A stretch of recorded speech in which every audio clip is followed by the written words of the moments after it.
Bonjour à tous, je suis très heureuse de vous retrouver sur Wéo pour passer de merveilleuses vacances ensemble. Alors cet été, je vais vous faire voyager à travers notre beau territoire et aujourd'hui nous allons découvrir le secteur de Retz-en-Valois.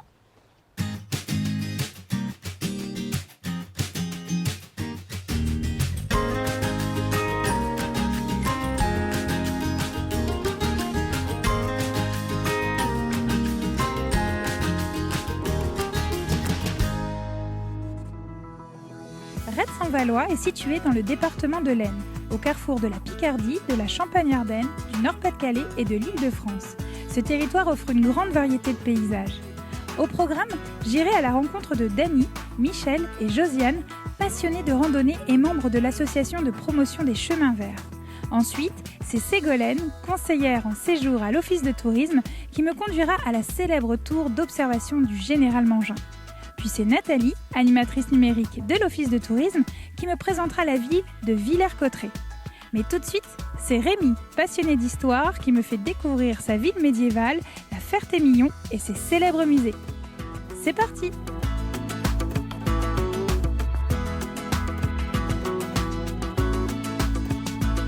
Alors Rémi, merci de m'accueillir. Bienvenue à la Ferté-Milon. Bah oui, alors déjà tu es conseiller et tu es passionné aussi de ta ville ici. Voilà, tout à bah fait. Oui, faut le dire. La Ferté-Milon, ville avec beaucoup d'histoire, bien sûr. Donc, on est situé où ici? Alors nous sommes à environ 40 minutes de Soissons et 20 minutes de Villers-Cotterêts. Ah, c'est bien, ça permet de situer un petit peu, parce que les Hauts-de-France, tu sais Rémi, c'est grand. Alors et l'avantage, c'est que je suis arrivée en bus. Voilà. C'est super pratique donc, ça. c'est un service mis en place par la communauté de communes. Qui dessert toute la ville de la Ferté-Milon avec des fréquences régulières. Pour 1 euro symbolique, vous pouvez faire le trajet Villers à la Ferté-Milon. Bon, ça c'est super pratique. En plus, on n'est pas loin de Paris aussi. En 50 minutes, on est arrivé. Voilà, on prend le bus et voilà, tranquille. Impeccable. Voilà, très bien. Bon, tu me fais visiter. Très bien, c'est parti. Tout ça. On y va. Allez, go.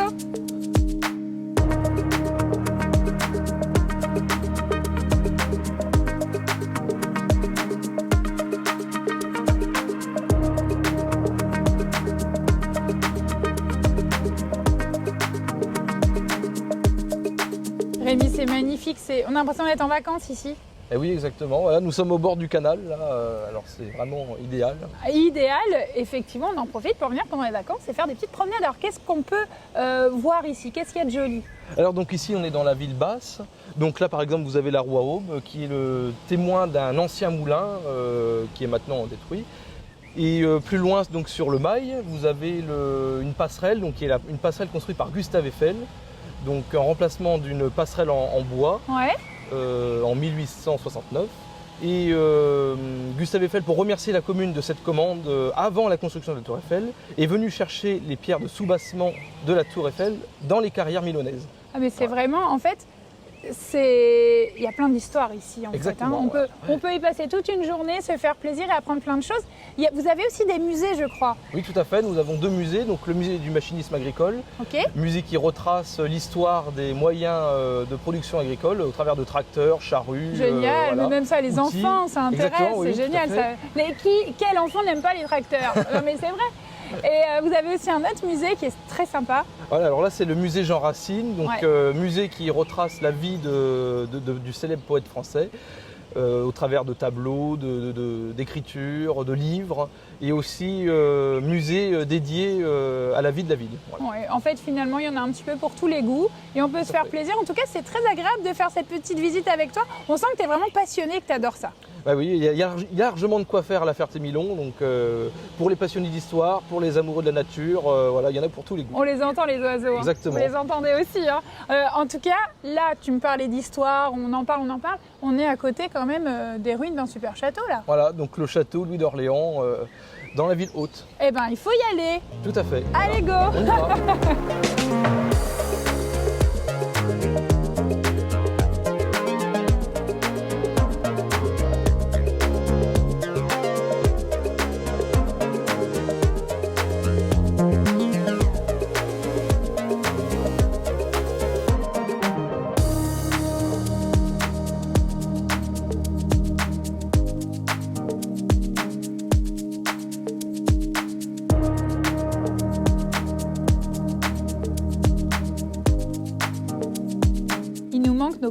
l'époque, Eh oui. Rémi. Alors là, on est vraiment plongé dans l'histoire.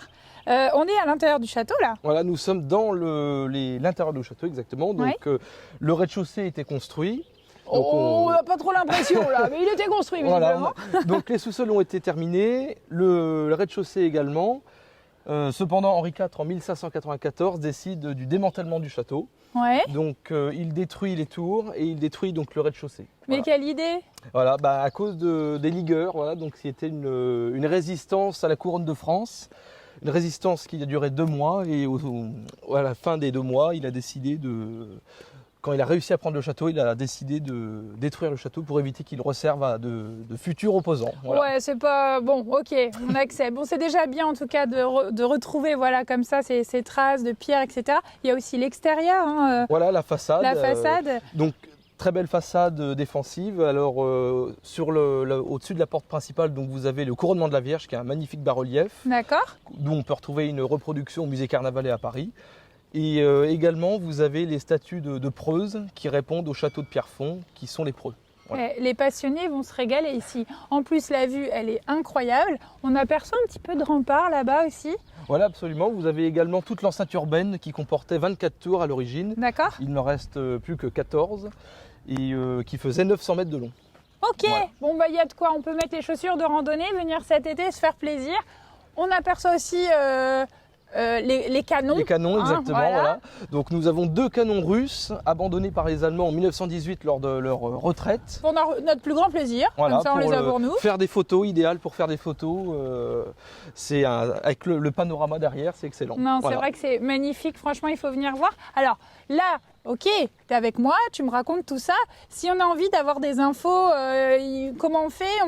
Et ben alors trouve nous ça en avons mairie justement un dépliant. D'accord, Voilà. ok, super. Qui justement, alors j'aime beaucoup, les flâneries milonaises, c'est pas mal ça. Exactement. Donc là on retrouve vraiment le plan de la ville. Voilà, donc vous avez le plan de la ville avec tous les points d'intérêt notifiés. D'accord, les points stratégiques où il faut à tout prix venir faire un tour. Je suis Et en au train de leur montrer comme Et ça. au dos, vous avez toutes les explications de tous les points d'intérêt. Alors on trouve ça où? Parce qu'ici il n'y a pas d'office de tourisme encore. Voilà, absolument. Donc vous pouvez trouver ces dépliants en mairie D'accord? et également dans les commerces de la ville. Ok, impeccable. Parce Voilà. que donc la ville juste à côté, on disait Villers-Cotterêts. Voilà, Voilà, Villers-Cotterêts, à l'office du tourisme, Voilà, vous pouvez trouver vous ce pouvez dépliant. venir rechercher toutes les informations parce que vous n'aurez pas forcément Rémi sous le coude avec moi, mais voilà, vous aurez tout ce qu'il faut pour venir voir un petit peu tout ce qui se passe ici Voilà. et découvrir cette histoire magnifique. Hein. Exactement. Merci Rémi.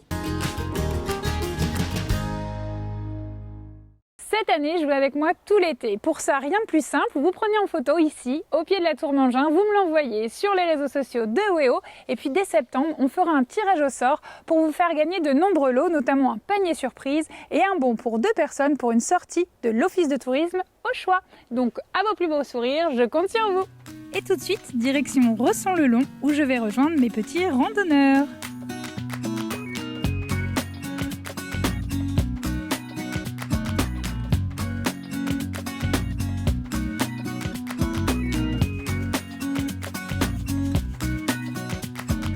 Eh ben dis donc, je suis bien accueillie là. Bonjour tous les 3. Ça fait plaisir de te revoir. Bienvenue. Alors, Michel, Josiane et Dany. Alors, Dany, il faut que tu me parles de cette association de randonneurs. Écoute, l'association s'appelle l'APCV, Ouais, Association de promotion des chemins verts. ok. Ça existe depuis 30 ans.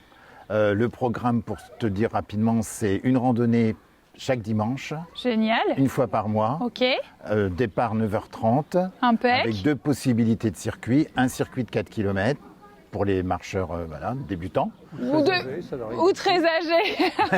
Oui.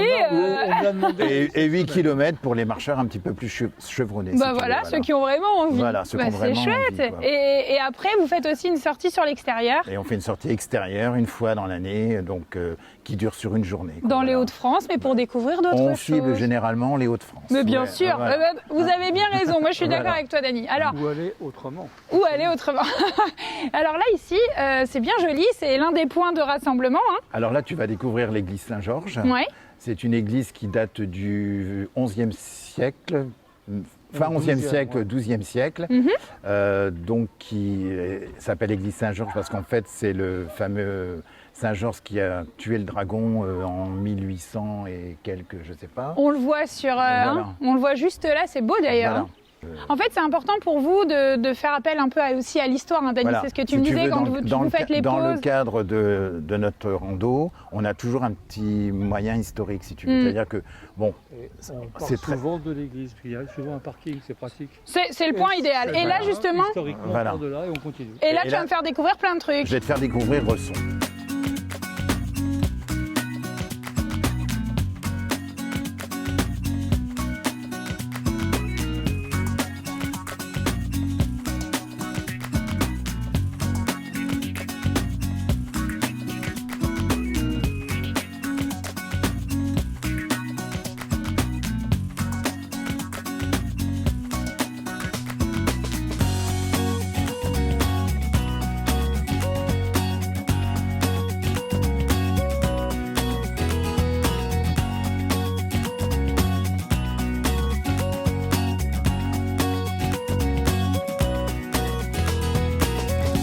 Eh, c'était super joli, Dany. Ça hein. t'a plu? Ah ben oui, donc on a vu le lavoir.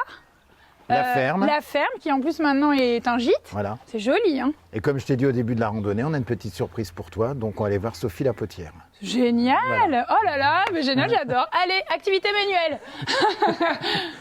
Waouh, c'est super joli ça, Sophie. Donc c'est toi qui fais tout ça? Oui, tout à fait. Ah, Et tu me disais le bol.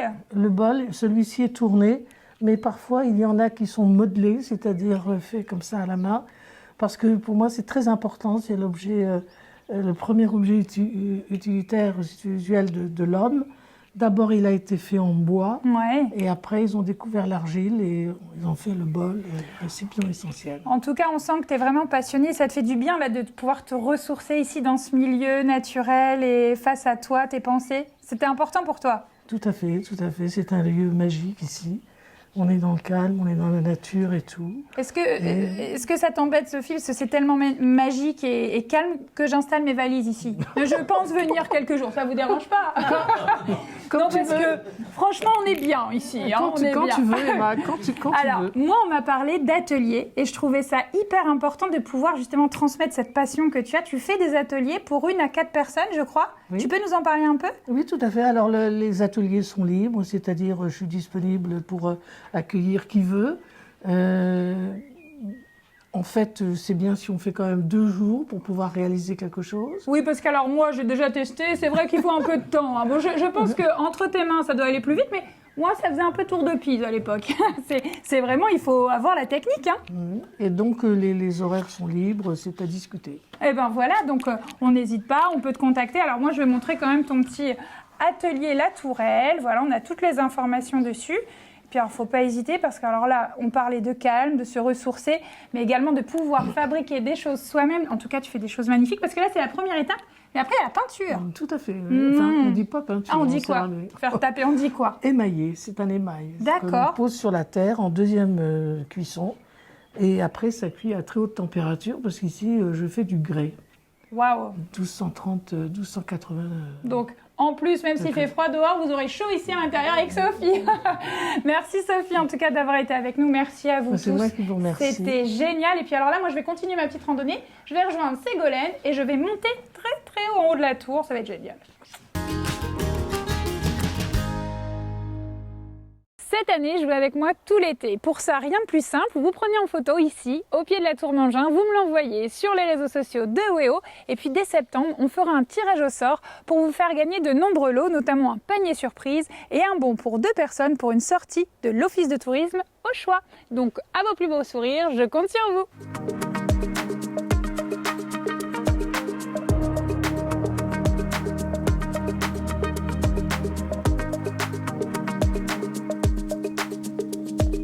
Ségolène, merci de m'accueillir ici. Mais avec grand plaisir. Bienvenue Emma. T'as vu, j'ai mis mon sac à dos. T'as bien fait. Je suis prête là. Je vois que t'es parfaitement équipée. Alors dis-moi ici, on est où? Alors tu es au cœur de la forêt domaniale de Retz, donc plus de 13 000 hectares de verdure. Ouais. On est plus particulièrement en approche du site de la tour d'observation du général Mangin. Ouais. Donc on est vraiment au cœur de la forêt. Et alors, comment on peut, parce qu'on peut venir en voiture, ça, il n'y a pas de souci, mais il faut expliquer à mes amis comment on fait. On peut venir à pied aussi? Alors, tout à fait. La tour d'observation, elle est en accès libre et gratuit toute la journée, toute l'année, 365 jours par an. Et vous pouvez effectivement venir à pied. Alors, Je dirais plutôt pour les randonneurs aguerris Il déjà. y a combien de kilomètres? Dis-moi si je Alors, veux dire depuis- si je suis capable. Depuis le centre-ville de Villers-Cotterêts, il faut quand même compter 7 km et demi à peu près à l'aller. Donc ça te fait quand même 15 km aller-retour. Je peux le faire. Une famille qui a l'habitude de faire un peu de rando, C'est d'être possible. équipée, de Oui. faire une petite escapade à la journée, c'est tout à fait À envisageable. vélo aussi? Alors à vélo, oui, plutôt l'été, parce Ok. qu'on reste quand même en forêt, donc sur du terrain naturel, qui l'hiver peut être un petit peu gras. Ok. Donc déjà, on va privilégier le VTT plutôt que le vélo de ville. Et puis plutôt l'été pour faire un petit trek jusqu'à la Tour Mangin. Nous, les écoles, c'est ce qu'ils font dans le coin. Donc parfait pour les vacances, là, faut en profiter. Et alors en plus, l'histoire, là, c'est un sentier qui a toute une histoire ici. Oui, tout à fait. On est en plus de pouvoir venir à la Tour simplement pour visiter la Tour, vous êtes aussi sur l'itinéraire de la route européenne d'Artagnan, qui est un itinéraire équestre à travers la France et les Pays-Bas. Du lieu de naissance au lieu de décès du grand mousquetaire d'Artagnan et qui bénéficie d'ailleurs depuis quelques semaines du label itinéraire culturel européen. Donc l'idée c'est que cavaliers peuvent venir aussi profiter de la Tour Mangin puisque tout est aménagé pour que la monture soit en sécurité lorsque le cavalier visite. Et ça, c'est génial, hein. Mais ça c'est top, franchement, bah ça oui. c'est top, Et en il n'y a plus, rien si de plus beau que la forêt à cheval. Bah oui, alors en plus, si vous avez la chance d'en croiser, si vous venez, parce qu'on ne monte pas tous à cheval quand même. Non, C'est bien volé, sûr. Mais si vous avez la chance d'en croiser, c'est encore plus sympa, on a vraiment l'impression d'être en vacances. Ah ben, tout le monde a sa place en forêt, cavalier, promeneur, Voilà. randonneur, VTTiste et tout le monde peut se retrouver à la Tour Mangin. Et on y va, là, toi? Eh ben on est parti, on y va. Allez, go!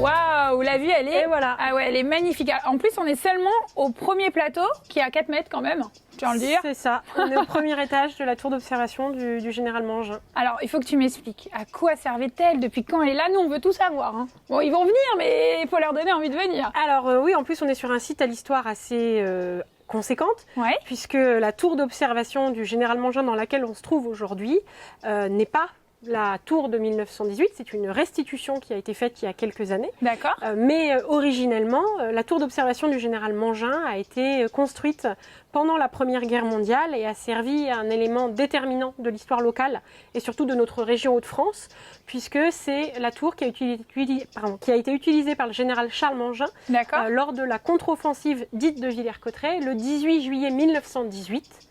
Offensive qui, dit-on, signe le début de la fin de la guerre. Parce que depuis 1914, on est enlisé dans ce qu'on appelle la guerre des tranchées, véritablement un conflit qui ne bouge pas. Et là, à partir du printemps-été 1918, les forces françaises et ses alliés décident de lancer des offensives beaucoup plus stratégiques, beaucoup plus tactiques. Et véritablement, on va relancer ce qu'on appelle la guerre de mouvement. Donc on va aller au contact, tout simplement. Génial. Et lors de cette offensive du 18 juillet 1918, eh bien, le général Charles Mangin va diriger ses troupes depuis le haut de la tour. Et alors, le haut, il est à combien? Ah, on est à 25 mètres de haut quand on est au dernier étage. Particularité de la tour qui a été donc restituée dans le cadre du centenaire de la Première Guerre en 2018.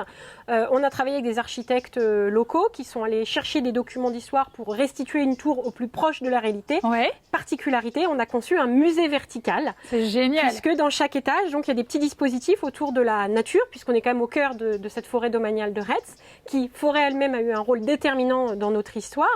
Des contenus aussi plutôt sur justement le rôle de la forêt pendant la guerre, et tout en haut, vraiment, l'histoire locale pendant la guerre. Donc les gens comme toi et moi, quand on habitait dans un village du coin, qu'est-ce qui pouvait nous arriver entre 14 et 18, avec notamment des photographies issues de collections privées, donc des photos qu'on ne pourra jamais voir ailleurs. Et voilà, donc on est obligé de venir.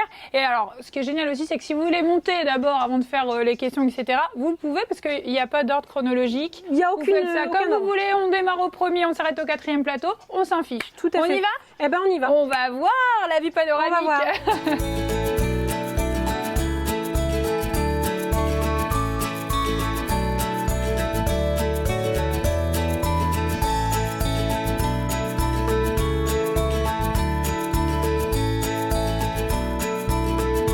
Après ce petit périple dans les airs, direction l'Office du tourisme de Villers-Cotterêts où m'attend Nathalie.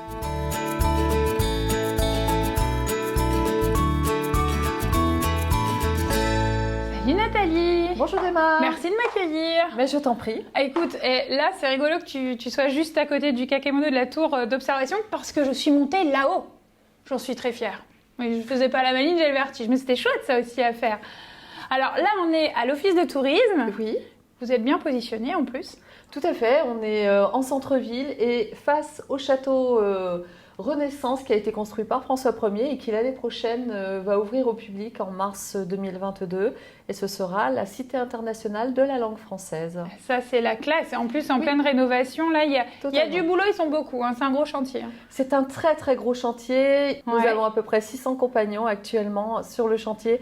C'est considérable, c'est le deuxième plus gros chantier de restauration en France après Notre-Dame. Ouais, c'est beau. Et franchement, il faudra venir, alors dès 2022 tu nous as dit, hein, c'est ça? Mars 2022. Eh ben, c'est noté. Alors là, je vois qu'il y a pas mal de choses à faire. Moi, Oui. j'ai envie que tu me proposes des choses. Voilà, on vient pour les vacances. Qu'est-ce qu'on peut faire? Alors Villers-Cotterêts, c'est la ville natale de Dumas père, D'accord? l'auteur des Trois Mousquetaires. Ok. Donc il naît ici, il va y vivre pendant près de 20 ans et il nous laisse dans ses mémoires beaucoup de souvenirs. Et donc nous avons un parcours à faire sur les traces de Dumas qui Ouais. prend à peu près 45 minutes où vous découvrez seul le patrimoine, l'histoire de la ville, tout ça ponctué d'anecdotes d'Alexandre Dumas. Donc il y a également le musée Alexandre Dumas à découvrir qui est dédié aux trois Dumas, le général, Dumas père et Dumas fils. Ouais. Dumas fils qui est né à Paris mais qui reviendra quand même à l'occasion avec son père à Villers-Cotterêts. Qu'est-ce qu'on peut faire d'autre alors ici? Dis-moi. Villers-Cotterêts, c'est également le pavillon Henri II qui est contemporain du château Renaissance. Alors c'est tout petit en fait, hein, mais il y a une richesse dans le décor du pavillon Henri II. Donc, je rappelle, il date du XVIe siècle. On a droit à une visite guidée exceptionnelle par bien souvent les propriétaires qui sont des passionnés. Donc ça, je le recommande vraiment. C'est encore plus sympa que dans les bouquins. C'est mieux parce qu'il y a de l'interaction et puis on peut poser des questions aussi, hein, évidemment. Quand on a une personne en face de soi, quand on a un livre ou un fascicule, c'est pas tout à fait la même chose. Non, c'est pas pareil. C'est plus ludique pour les enfants. Hein? Aussi. Et puis après, les enfants, ils repartent avec le petit d'Artagnan qui est juste là. C'est sympa, hein. Alors, je vois aussi là, Montgobert. Donc, c'est pas celui d'ici. Hein, c'est un autre château. Montgobert est à environ une dizaine de kilomètres de Villers-Cotterêts. Donc il est reconstruit au XVIIIe siècle et la particularité de ce château, c'est qu'il est la propriété de Victor Emmanuel Leclerc, époux de Pauline Bonaparte, qui n'est autre que la sœur préférée de Napoléon Ier. Et il faut savoir que notre Alexandre Dumas, enfant, va aller au château de Montgobert avec son père et il va rencontrer la belle Pauline et dans ses mémoires, il parlera de cet épisode. Il en garde un souvenir assez impérissable, hein, vraiment de la beauté de la princesse Pauline. Ah là là là, il y a de l'amour dans l'air. Bon, en tout cas, ce qui est génial, Nathalie, c'est qu'on peut te retrouver ici, à l'Office du tourisme, et elle pourra vous faire tout ce qu'il faut, un petit parcours sympathique en famille, trouver les bons éléments, les bons lieux à aller voir et dénicher en famille et même avec les enfants. Exactement. Faut pas hésiter, faut venir voir Nathalie. Merci Nathalie. Et voilà, c'est ainsi que se termine cette émission. Alors pour passer de belles vacances sur le territoire de Retz-en-Valois, on pense à réserver son bus pour faciliter ses déplacements. Et puis on passe voir Nathalie, bien sûr, à l'Office de tourisme de Villers-Cotterêts. Pourquoi? Eh bien pour faire un petit planning sur mesure, rien que pour vous. Allez, bonnes vacances sur WEO.